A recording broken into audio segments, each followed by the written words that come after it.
এফালে যুদ্ধৰ উত্তেজনা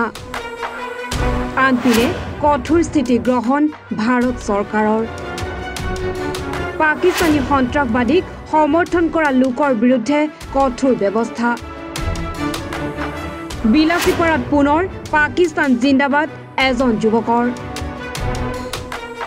পেহেলগামত নৰসংহাৰ ঘটনাৰ পিছতে কঠোৰ স্থিতি গ্ৰহণ কৰিছে ভাৰত চৰকাৰে এই ঘটনাৰ পিছতে ভাৰত চৰকাৰৰ লগতে ৰাজ্যৰ মুখ্যমন্ত্ৰী ডক্টৰ হিমন্ত বিশ্ব শৰ্মাই পাকিস্তান আৰু পাকিস্তানী সন্ত্ৰাসবাদীক সমৰ্থন কৰা লোকৰ বিৰুদ্ধে কঠোৰ ব্যৱস্থা গ্ৰহণৰ নিৰ্দেশনা জাৰি কৰিছে এই সংবেদনশীল পৰিস্থিতিৰ সময়টো বিলাসীপাৰাত পুনৰ পাকিস্তান জিন্দাবাদ এজন যুৱকৰ বিলাসীপাৰাৰ কৃষ্ণনগৰৰ হাবিব নামৰ এজন যুৱকে সামাজিক মাধ্যমত পাকিস্তান জিন্দাবাদ বুলি এটা পোষ্ট দিয়ে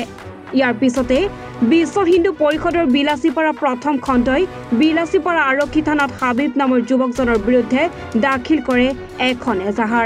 এজাহাৰৰ ভিত্তিত আৰক্ষীয়ে যুৱকজনৰ বিৰুদ্ধে অভিযান আৰম্ভ কৰে যদিও যুৱকজন ইতিমধ্যে পলাতক হৈ পৰিছে বুলি জানিব পৰা গৈছে পাকিস্তানক সমৰ্থন কৰা যুৱকজনক অতি শীঘ্ৰে গ্ৰেপ্তাৰ কৰি দৃষ্টান্তমূলক শাস্তি প্ৰদানৰ দাবী তুলিছে সংগঠনটোৱে নমস্কাৰ জয় শ্ৰীৰাম বৰ্তমান পৰিস্থিতিত ভাৰত আৰু পাকিস্তানৰ মাজত যি যুদ্ধ চলি আছে এই পৰিপ্ৰেক্ষিতত আমাৰ অসম চৰকাৰ তথা ভাৰত চৰকাৰৰ পৰা যিটো আমাৰ নিৰ্দেশনা আছে বৰ্তমান ভাৰতবৰ্ষত থাকিও ভাৰতবৰ্ষৰ জয় নকৈ কিনে পাকিস্তান জিন্দাবাদ বুলি কয় পাকিস্তান প্ৰেমী এইবিলাক ৰাইজক খুব শীঘ্ৰে কৰায়ত্ব কৰিব লাগে এনে ঘটনা আমাৰ বিলাসীপাৰাতো আজি ঘটি গ'ল এতিয়ালৈকে প্ৰশাসনৰ ফালৰ পৰা কোনো ধৰণৰ সঁহাৰি পোৱা নাই ল'ৰাটোক এতিয়ালৈকে আটক কৰিব পৰা নাই মই গম পোৱা মতে বিলাসীপাৰা চহৰৰে মাজমজিয়াৰে ল'ৰা হয় মই আৰক্ষীক মই আহ্বান জনাইছোঁ যে অতি সোনকালে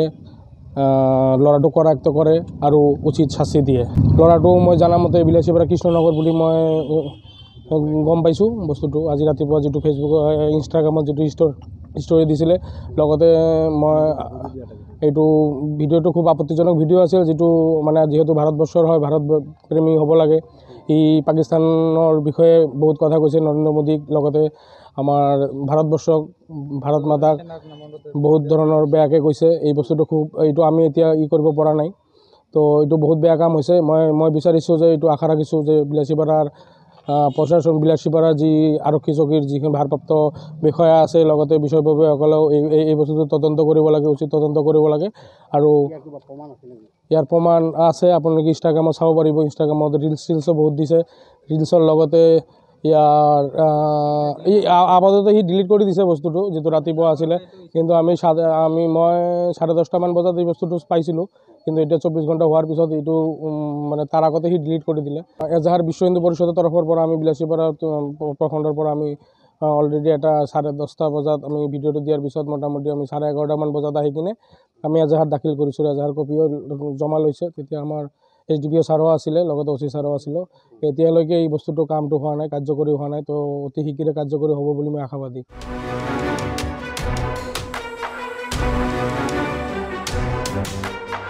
বিলাসীপাৰাৰ পৰা প্ৰশান্ত কুমাৰ দাসৰ ৰিপৰ্ট এনি ভাৰত 24